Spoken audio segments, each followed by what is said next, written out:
feelings between the sheets. Why am I caressing my mama's fat knees? 세상을 보는 지역의 눈. 여러분은 지금 황동현의 시선 집중과 함께하고 있습니다. 5.18 민주화 운동을 왜곡하고 또 폄훼한 그런 뉴스들, 유튜브와 같은 이런 SNS를 통해서 급속히 확산되고 있다고 하는데요.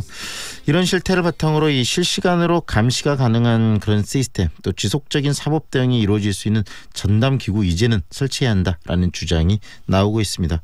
관련 얘기 듣겠습니다. 전남대학교 5.18 연구소 박용수 전임연구원 연결합니다. 안녕하세요. 네, 안녕하세요. 네, 요즘에 보니까 이 5.18과 관련된 가짜 뉴스들이 굉장히 증가세가 많이 눈에 띄던데 어느 정도 이렇게 증가하고 있습니까? 네, 생각보다 훨씬 심각하다 이렇게 보입니다. 네. 유튜브에서 5.18 관련 정보라든지 영상을 검색해보면 5.18이 북한군 침투에서 일으킨 폭동이라고 하는 허위 조작된 영상들이 넘쳐나고 있다 이렇게 말씀드릴 수가 있겠습니다. 네. 최근에 이제 보수 성향의 개인 방송들이 거의 유튜브를 장악한 상황이기 때문에 이런 상황이 더 심각해지고 있는데요. 5.18은 이미 사법적으로나 역사적으로나 국가 차원에서 이제 민주화 운동으로 확고하게 정립돼 있지 않습니까? 네네. 그래서 이제 이런 가짜 뉴스들이 자라나는 2세들에게 전해질 경우 정말 역사 왜곡이 되는 것이고 앞으로 이제 우리 한국 사회에 정말 중요한 병폐가 되지 않을까 이렇게 생각이 듭니다. 네, 그래서 이런 잘못된 왜곡된 정보의 유통은 막아야 된다는 데 대해서는 온 국민들이 공감을 할 것 같은데요. 근데 유튜브의 특성상 이런 정보들을 좀 완벽하게 차단하기는 쉽지가 않은 시스템이죠. 어떻습니까? 네, 유튜브는 이제 미국에 본사를 두고 있습니다. 그리고 이제 한국 법인이 있고요. 그다음에 자체 가이드라인이 있는데 최근에 이제 박광원 의원이 104건의 가짜 정보에 대해서 차단을 요청했는데 사실 거부했거든요. 네.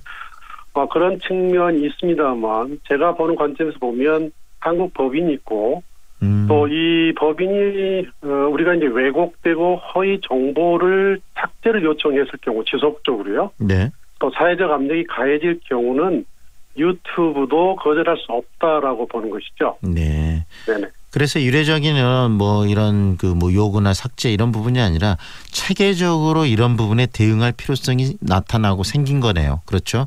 네, 그렇습니다. 네. 가령 이제 그동안 5.18에 대한 진상조사 결과, 또 재판 결과, 또 최근에는 이제 팩트 체크 결과라든지 5.18 특별법에 의해서 앞으로 또 추가로 진상조사가 이루어지지 않습니까? 네. 이런 명확하고 객관적이고 분명한 사실들을 근거로 페이스북이나 유튜브나 그 외 SNS에 대해서 우리가 삭제를 요청할 경우 자율 삭제가 얼마든지 가능하고요. 네. 이런 부분은 저희들이 얼마든지 대응이 가능하다고 보고 있습니다. 네. 전담기구를 좀 만들어서 하자. 이런 부분들을 대응을 이런 이야기도 나오던데 우리 연구원께서는 그 부분에 대해서 어떤 생각이신가요? 네, 전담기구라고 하는 것은 굉장히 중요한 부분 같습니다. 지금 사법적 대응을 하고 있거든요. 그래서 올해 들어서 이제 극우 인사들에 대한 김한원 씨에 대해서 북한군 침투설을 주장한 본인이죠. 네. 이제 패소를 했고 명예훼손죄로 이제 배상 판결이 내려졌는데요.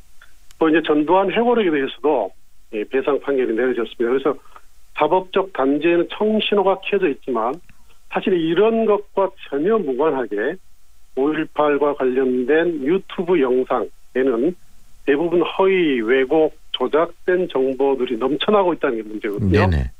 바로 그런 점에서 우리는 실시간으로 모니터링하고 신속하게 팩트체크하고 법적인 검토를 거쳐서 지속적으로 사법 대응을 해야 된다.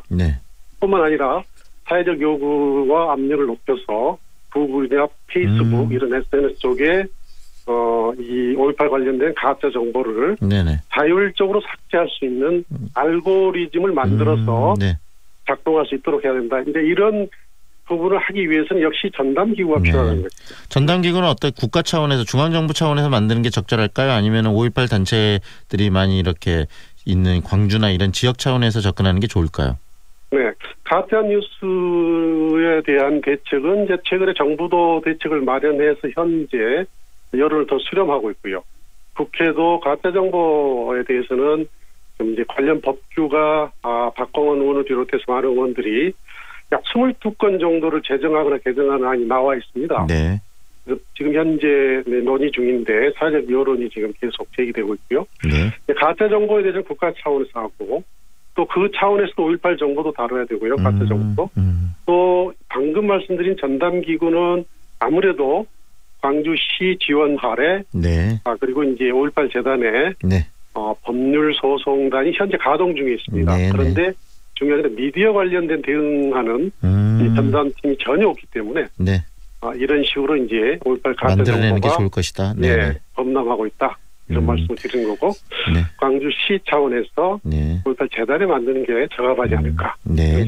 시가 좀 관심을 가져야 될 부분일 것 같고요. 관련해서 어제였죠. 이 5.18 가짜 뉴스 이런 부분을 어떻게 해결해낼 것인가에 대한 담화회, 즉 집담회도 열리신 걸로 아는데 그런 방금 하신 이야기들이 충분히 좀 얘기가 나왔겠죠. 예, 전남대 5.18 연구소가 지금 5번째 집담회를 했는데요. 네. 어제는 이제 제가 발제를 했고 광주시 인권협력 담당관실 직원들 그리고 5.18 재단 관계자, 또 5.18 기록관실, 5.18 연구자들 많은 분들하고 언론이 또 상당히 많은 관심을 보였습니다. 네네. 그래서 어제 발제한 내용 이런 내용들에 대해서 이런 대응 방식과 종합적이고 체계적인 대책을 강구할 수 있는 전담 조직이 필요하다라고 하는 것에 대해서 대부분이 다 공감대를 형성했고요. 네. 또 그에 따른 구체적인 후속 조치가 필요하다라고 하는 것에 대해서 의견은 대부분 일치하고 있었습니다. 그래서 아마 곧 이런 일들이 진행되지 않을까 하고 기대를 하고 있습니다. 그리고 시가 주체적으로 나서면 되는 일이고 또 인권 담당관실에서 직접 참여를 해서 그런 집담회를 하셨다고 하니까 함께 좋은 결과들이 있고 그다음 그런 부분들이 5.18의 이 왜곡 폄훼를 좀 더 막아낼 수 있는 그런 어떤 전담 기구로서 또 이렇게 출범할 수 있는 기회가 되지 않을까 싶습니다. 오늘 말씀은 여기까지 들을게요. 고맙습니다.